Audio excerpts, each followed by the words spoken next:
Ajay, would you say that the violence that we've seen yesterday in the Galwan region just points to what many have been reporting for several days, that in fact the situation is not an ordinary situation, it's a distinctly extraordinary situation, one that is fraught with danger? Would you say that a situation like this was always likely to happen? Yes, absolutely, Vishnu. There are four distinct elements of the situation that would have been apparent to all, which make it completely different from the usual patrol clashes that happen every spring when the winter freeze ends. The first is that the Chinese came into areas this year which they had never traditionally activated, areas like Galwan, which have been traditionally peaceful. Second, they came in numbers that were completely unprecedented, numbering in the thousands rather than in tens as they usually come. Third was the level of violence that was clearly apparent this time. It was brutal, slugging it out. 72 Indian soldiers were hospitalized after the Pangong River clash. It was two nuclear powers fighting like cavemen with clubs and staves.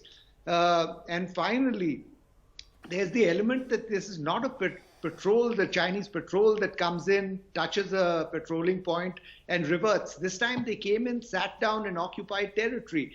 So given these four unique elements of the Chinese behavioral pattern this year, there was clearly something in the works, and everybody should have picked up on this a lot earlier when the government was sort of making its decisions about how to handle it.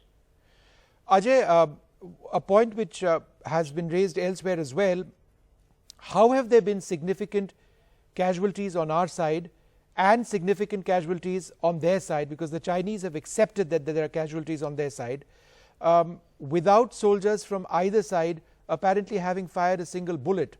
Soldiers are armed, they wear helmets, there is body armor as well. How do you inflict casualties significant on both sides without a bullet having been fired? Oh, well, first of all, I need to sort of clarify that the Chinese media has not reported casualties.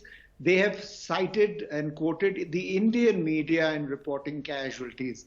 So we are not quite sure whether there were casualties on the Chinese side. My understanding is that the casualties on the Chinese side were very minimal. I also am not entirely sure that no firearms were used. That's the official line. But we have seen the government lying through its teeth from beginning to end of this crisis. First, they denied that there were any intrusions. Then they said that there was disengagement taking place. How the disengagement took place when there were no intrusions, we don't know. Then they found that there was this great clash that took place in the middle of disengagement. I don't know how such a clash can take place when two armies are moving in difficult directions.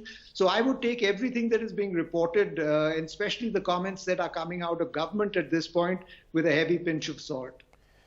Just one point over there, Ajay.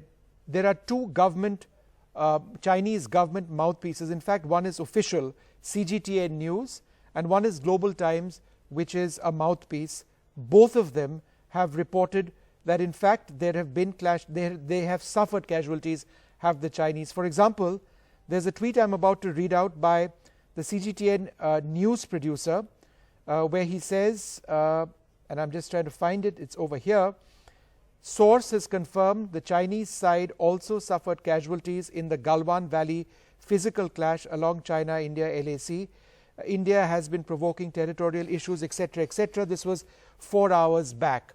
So this and another, the Global Times mouthpiece, have confirmed, and this is through their managing editors, in the case of Global Times, that they have suffered casualties. Obviously, we may never know what casualties they have suffered. So just my observation on some of the points that you're talking about. My next question is this. You must remember, Vishnu, that it serves the Chinese purpose to say that they suffered casualties at this point in time, because they can then paint Indian troops as the aggressor. They've already made an official statement that it was Indian troops that crossed over onto the Chinese side of the line of actual control, which, as we know, is complete hogwash. So the Chinese are trying to build a narrative of Indian aggression and brutality, and in that, creating this narrative of Chinese casualties helps. So I would say that the jury is still out on this one. We haven't got clear official confirmation from the Chinese side, and we should wait for that. We've also said that we've claimed casualties on their side. They are also saying the same through their mouthpieces. Be that as it may, let's move to another point. What are India's options now? India's options are twofold. Number one is that it sort of does what it's trying to do now, which is resolve the issue through dialogue at the military to military and diplomat to diplomat level, and hope that the Chinese, having come in on a very well-planned operation by the looks of it, suddenly just turns around and decides to leave, which in my opinion is unlikely to succeed, and that has been highlighted by this clash, this very brutal clash that took place yesterday. The second is to sort of activate sectors themselves to turn China's aggression against itself, to occupy territory in Chinese-held areas, which can then be traded off for Indian territories, and if necessary, to fight face-to-face with the Chinese to push them out, as we did to the intruders in Kargil in 1999. So none of these options are very pleasant, but given the sort of unlikelihood of the current course of action succeeding, which is to essentially hope that the Chinese suffer a change of heart and leave on their own, given the unlikelihood of that, I think the option of the use of armed force is very, very real and should be considered carefully. All right, Colonel Ajai Shukla, thank you very much for speaking to us, sharing those views. Thanks very much indeed.